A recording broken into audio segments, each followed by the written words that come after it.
Hi friends, welcome to my channel. நம்ம சேனலில் இன்றைக்கி ஒரு ஹெல்த்தியான கீரை பொரியல் தாங்க எப்படி செய்கிறதுன்னு பார்க்க போகிறோம். அரைக்கீரை வச்சு ரொம்பவே டேஸ்டான பொரியலை ரொம்ப ஈஸியாக செய்திடலாங்க. நிறைய பேருக்கு கீரை சாப்பிட்றதுக்கே பிடிக்காது. இந்த மாதிரி செய்து கொடுத்திங்கன்னா வேண்டான்னு சொல்ல மாட்டாங்க, விரும்பி சாப்பிடுவாங்க. வாங்க இந்த டேஸ்டான கீரை பொரியலை எப்படி செய்கிறதுன்னு பார்க்கலாம். நான் இன்றைக்கி 2 கட்டு அரைக்கீரை எடுத்துருக்கிறேன். கீரை வாங்கும்போது எப்பயுமே கல்லுப்பும் மஞ்சத்தூளும் போட்டு ஒரு முறைக்கு 2 முறை நல்லா தண்ணி வச்சு க்ளீன் பண்ணுங்கள். அதுவும் ரன்னிங் வாட்டரில் க்ளீன் பண்ணுங்கள், அப்போ தான் கரெக்டாக இருக்கும். அது மாதிரி கீரை க்ளீன் பண்ணும்போது இந்த மாதிரி குட்டி குட்டி பூவெல்லாம் இருக்கும், அதெல்லாம் ரிமூவ் பண்ணிவிடுங்க. ஏன்னா அதிலெல்லாம் டைஜஷன் ப்ராப்ளம் வரும், அதையும் சேர்த்து சமைச்சோன்னா. அதனால் அந்த பூவெல்லாம் ரிமூவ் பண்ணிவிடுங்க. அது மட்டும் இல்லை, அரைக்கீரை வாங்கும்போது வெறும் லீஃபை மட்டும் போடாமல் இந்த மாதிரி குட்டி குட்டி தண்டெல்லாம் இருக்கும், அதையும் சேர்த்து போட்டு சமைச்சிங்கன்னா ரொம்பவே ஹெல்த்தியாகவும் இருக்கும், டேஸ்ட்டும் ரொம்ப அருமையாக இருக்கும். அதுவும் மெயினாக பொரியல் செய்கிறதுக்கு இந்த தண்டோடு சேர்த்து சமைச்சு பாருங்கள், ரொம்பவே அருமையாக இருக்கும். இப்போ கீரை கட் பண்ணுறதுக்கு ஒரு பஞ்ச் ஆஃப் கீரையை எடுத்துக்கிட்டு இந்த மாதிரி ரஃப்பாக ஒரு லேயராக கட் பண்ணுங்கள். அதுக்கப்புறமா எல்லாத்தையும் திரும்பவும் ஒரு பஞ்ச் பண்ணிவிட்டு திரும்பவும் இன்னொரு முறை கட் பண்ணிங்கன்னா கீரை நல்லா குட்டி குட்டியாக கட் ஆகி வந்துடும். இந்த மாதிரி தாங்க கீரையை கட் பண்ணி வச்சுக்கணும். இதே மாதிரி நம்மக்கிட்ட இருக்கிற எல்லா கீரையும் கட் பண்ணி எடுத்துக்கலாம்.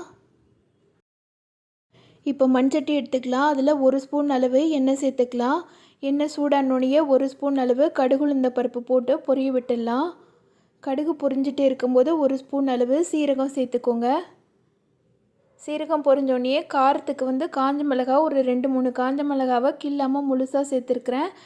இது கூட 10 சின்ன வெங்காயத்தை தோல் உரிச்சிட்டு 1-2 கட் பண்ணி வச்சுருக்கிறேன், அதையும் சேர்த்துக்கலாம். நீங்கள் பூண்டு வேணும்னா பூண்டு சேர்த்துக்கோங்க. நான் இன்றைக்கி பூண்டு சேர்க்காம தான் செய்கிறேன். பூண்டும் தட்டி போட்டு சேர்த்துக்கோங்க, ரொம்ப நல்லாயிருக்கும். ஒரு கொத்து கருவேப்பிலை சேர்த்துக்கலாம். இதெல்லாத்தையும் சேர்த்துட்டு வதக்கிடுங்க. வெங்காயம் ஒன்று ஒன்றா லேயராக பிரிஞ்சு வர ஆரம்பிக்கும், அந்தளவுக்கு வதக்கிக்கோங்க. அப்போ தான் கீரை பொரியலுக்கு நல்ல டேஸ்ட்டாக இருக்கும். அதே நேரம் ரொம்பவும் வதங்கிடக்கூடாது, அந்த மாதிரி பார்த்து வதக்கிக்கோங்க. இப்போ இது கூட கட் பண்ணி வச்சுருக்கிற கீரை எல்லாத்தையும் சேர்த்துடலாம். கீரையை கழுவிட்டு தான் கட் பண்ணணும். அதுவும் நான் சொன்ன மாதிரி 2 தடவை மஞ்சளும் கல்லுப்பும் போட்டு கழுவிக்கோங்க.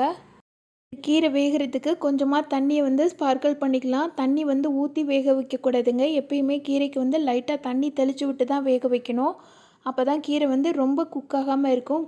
அதே நேரம் கீரைக்கு ஃபஸ்ட்டே உப்பு சேர்க்கக்கூடாதுங்க. பிகினர்ஸாக இருந்திங்கன்னா கண்டிப்பாக இந்த டிப்ஸை ஃபாலோ பண்ணிக்கோங்க. கீரை பார்க்கும்போது ஃபஸ்ட்டு சேர்த்த உடனே ரொம்ப ஜாஸ்தியாக இருக்கிற மாதிரி இருக்கும். ஓரளவுக்கு தண்ணி ஊற்றி வதங்கினதுக்கப்புறமா பார்த்திங்கன்னா குவான்டிட்டி ரொம்ப கம்மியாயிடும். நீங்கள் ஃபஸ்ட்டே உப்பு சேர்த்துக்கிட்டிங்கன்னா ஜாஸ்தி ஆகிறதுக்கு சான்ஸ் இருக்குது. அதனால் கீரை ஓரளவுக்கு வதங்கி வந்ததுக்கப்புறமா நீங்கள் உப்பு சேர்த்திங்கன்னா கரெக்டாக இருக்கும். இந்த டைமில் தேவையான அளவு உப்பு சேர்த்துக்கலாம். சேர்த்துட்டு ஒரு முறை நல்லா கிளறி விட்டுடுங்க. இப்போ கீரை இன்னுமே தண்ணியெல்லாம் வற்றிட்டு நல்லா வெந்து வரட்டும். கீரை ஓவராலாக வேகிறதுக்கு ஒரு 5-7 நிமிஷம் தாங்க ஆகும். அதுக்குள்ளே கீரை வெந்து வந்துடும். அந்தளவுக்கு மட்டும் தண்ணி தெளித்து விட்டுக்கோங்க. இது கூட கீரை நல்லா தண்ணியெல்லாம் வதங்கி வந்ததுக்கப்புறமா ஒரு கைப்பிடி அளவு தேங்காய் போட்டு நல்லா பரட்டி எடுத்துருங்க. தேங்காய் சேர்த்ததுக்கப்புறமா லோ ஃப்ளேமில் வச்சு பரட்டி எடுத்துருங்க. வச்சுட்டு கடாயிலேயே ஒரு நிமிஷத்துக்கு அப்படியே விட்டு எடுத்திங்கன்னா சூப்பரான அரைக்கீரை பொரியல் ரெடி ஆயிடுச்சுங்க. இந்த கீரை பொரியலை வெறுமனே சாதத்தோடு பரட்டி சாப்பிட்றதுக்கும் நல்லாயிருக்கும். அது மட்டும் இல்லை, காரக்குழம்பு வச்சுட்டு இந்த கீரை பொரியல் செய்து கொடுத்திங்கன்னா அவ்வளவு சூப்பராக இருக்குங்க. நான் சொன்ன மெத்தடில் நீங்களும் இந்த கீரை பொரியலை செய்து பாருங்கள். இந்த வீடியோ பிடிச்சிருந்ததுன்னா இந்த வீடியோவுக்கு லைக் பண்ணி சேனலை சப்ஸ்கிரைப் பண்ணிவிடுங்க. தேங்க்யூ.